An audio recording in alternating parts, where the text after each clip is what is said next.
જોહાર સાથીઓ, જે પ્રકારે ગુજરાતમાં નાયબ મુખ્યમંત્રી શ્રી હર્ષ સંઘવીના કહેવાથી ડીજી, આઈજી અને એસપી કક્ષાના આઈપીએસ પોલીસ અધિકારીઓ દ્વારા આમ આદમી પાર્ટીના જેટલા પણ કાર્યકર્તાઓ છે, નેતાઓ છે અને આવનારી સ્થાનિક સ્વરાજની ચૂંટણીની ઉમેદવારો છે, એમના ઘરે જઈને એમને હેરાનગતિઓ કરવામાં આવે છે, એમને ખોટી રીતે રસ્તામાં રોકીને એમની ધરપકડ કરવામાં આવે છે, ખોટી એફઆઈઆર કરીને એમને જેલોમાં નાખવામાં આવે છે.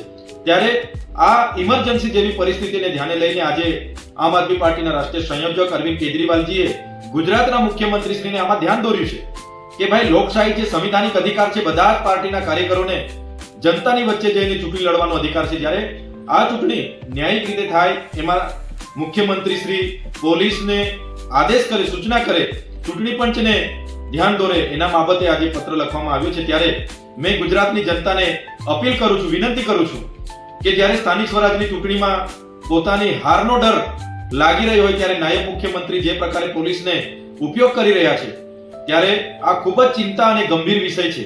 એમાં ગુજરાતની તમામ જનતાએ આમાં જાગવું પડશે. જે તમારો અવાજ બનવાનો પ્રયાસ આમ આદમી પાર્ટીના કાર્યકરો અને નેતાઓ કરી રહ્યા છે, એક મજબૂત વિપક્ષ તરીકે ચૂંટણીમાં ભાગ ભજવી રહ્યા છે, ઉમેદવારી કરી રહ્યા છે, ત્યારે એમને કઈ રીતના હેરાન પરેશાન કરવામાં આવે, એમના પરિવારને કઈ રીતના હેરાન પરેશાન કરવામાં આવે અને ચૂંટણી એ લોકો કઈ રીતના જીતે અને ફરી ભ્રષ્ટાચાર કરે, એ પ્રકારના પ્રયાસો આજે ભારતીય જનતા પાર્ટી કરી રહી છે.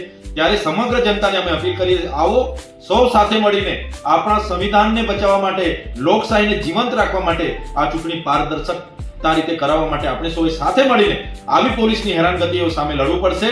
અને આ ભાજપની સરકારને અમે કહેવા માંગીએ છીએ, અમે આંદોલનમાંથી આવેલા લોકો છે, અમે તમારી પોલીસની ઇન્ક્વાયરીઓથી, તમારી એફઆઈઆરઓથી અને તમારા ખોટા કેસોથી ડરવાના નથી.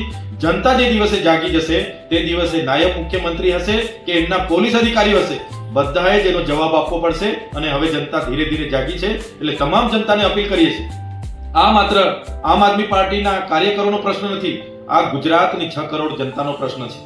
અને 6 કરોડ જનતાએ જ આ વિચારવું પડશે અને બધાએ સાથે રહીને આમ આદમી પાર્ટીની સાથે ઉભા રહીને આ ન્યાયિક લડતમાં સહભાગી બનવું પડશે. ધન્યવાદ.